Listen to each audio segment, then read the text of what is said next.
Hi everyone! This video is a short analysis of a musical play entitled Pitch Perfect 1. Actually guys, Pitch Perfect is a movie and it is available from its series from 1 to 3, in which many universities and theatrical group play, adopted, and form it as a musical play where everything performed live on stage. So, okay guys, let's get started. The play started with the Barden Bellas about to perform at the ICCA Championship. One of them, Chloe, is running late to the start of the performance. As they are about to perform, Aubrey tries to assure them she'll do a good job, but it's shut down. The group sings the sign and all is going well until the very end when Aubrey has a solo and projectile vomits all over the stage and front rows of the audience.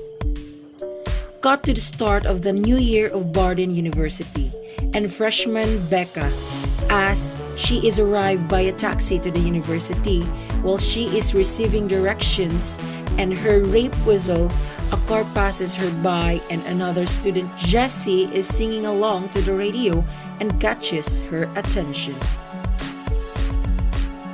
In Barden University, there is an activities fair. We are introduced to the Troubles, the Troublemakers, one of the campus a cappella singing group, all male who are talented and have a high opinion of themselves. Especially Bumper, the lead singer. Jessie and Benji approach the Troubles as Benji is desperate to join, but Bumper is not impressed with his enthusiasm. Across the campus, the Bellas are now down to just 2 members, Aubrey and Chloe, who are trying to recruit new ones. Due to their disastrous performance at the last championships, they are not having much luck. They are then approached by Fat Amy, an outgoing and quicker student from Tasmania who doesn't hesitate to demonstrate her singing and dancing abilities. They then meet Becca, who quickly rebuffed their offer to audition, saying it is lame, which immediately puts Aubrey offside. As Becca goes into the communal shower singing to herself, Chloe happens to be in shower as well and confronts Becca in her shower stall, insisting that she try out for the Bellas. Although Becca is mortified, she sings along with Chloe to Titanium. Finally, the auditions are on, and Jessie, Benji, and Fat Amy are among the hopefuls trying out auditioning to Since You've Been Gone. Becca comes late and hasn't prepared the audition song, but auditions with cups, singing Miss Me When I'm Gone, and Chloe and Jessie are impressed, while Aubrey is unsure. We then see the initiation of the new Bellas, including Becca, Fat Amy, Stacy, Cynthia Rose, and the very softly spoken Lily. Cut to the initiation of the Troubles. Jessie has made it, but Benji has not. That night, there is Aka initiation where all the groups come together for drinks and singing. The next day, Bella rehearsals begin, and the girls are less than impressive. Aubrey and Chloe have their work cut out for them. At the Bella's first gig with their new lineup, they wear the same uniforms and sing the same song they always have. They are not all prepared and are cut short and told they won't be paid for the gig. Aubrey is furious, especially at Chloe, who then reveals she has nudes and will have to pull back on her singing. Cut to the riff-off battle. The riff-off is a singing competition that the a cappella groups against each other, with various song categories. Despite Becca impressing most of the Bellas and the other groups, and Jessie with her version of No Diggity, the tribbles win the riff-off. Becca is encouraged by the other Bella's ability to listen to one another and sing together impromptu, but Aubrey brushes her off, upset that they still lost. As the Bellas rehearse for the next round of competition, Chloe and Becca try to convince Aubrey to try something different and not keep singing the same songs, but Aubrey is adamant that they will win if they keep it all the same. She gives Fat Amy a solo in the performance, who gets a bit carried away, but the audience loved the energy and the variation from the usual Bella prim, proper and style. However, Aubrey is not impressed. The tribbles win the trophy. When Becca arrives back at the dorm and all the Bellas are waiting for her in support, although when she tries suggesting they mix things up for their next performance, once again, Aubrey shut her down and say they will be doing things the same as always. The Bellas travel to the semifinals on the bus driven by Fat Amy.